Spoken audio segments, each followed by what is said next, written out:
刚才去我们的诊所看，说是有点肺炎，不好治了，得去医院输液，做雾化。现在孩子就是不舒服。我跟他爸，我们刚从医院出来，中午吃饭的时候商量的是让老二住院，但是来了医院之后，大夫说不建议住院，因为孩子还比较小，加上现在是特殊时期嘛，就是建议孩子保守治疗，在家里自己做雾化吃药，先吃3天，看看情况怎么样，因为现在，说实话，医院也不是最安全的地方。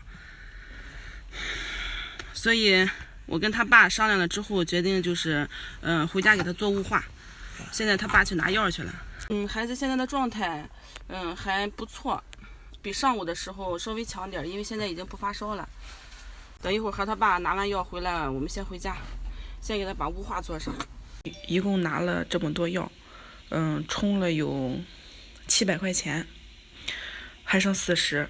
这是在我们村医疗室。借的做雾化的机器，现在药已经弄好了，老二也睡着了，给他做雾化。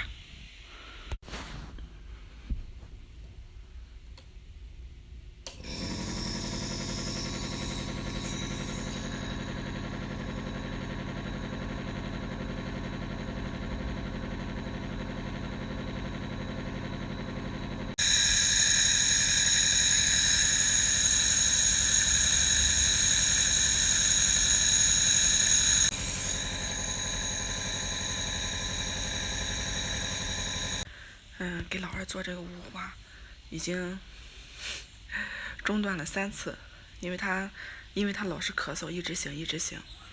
这个机器呢又很大声，所以只要一开这个机器，老二就很容易醒。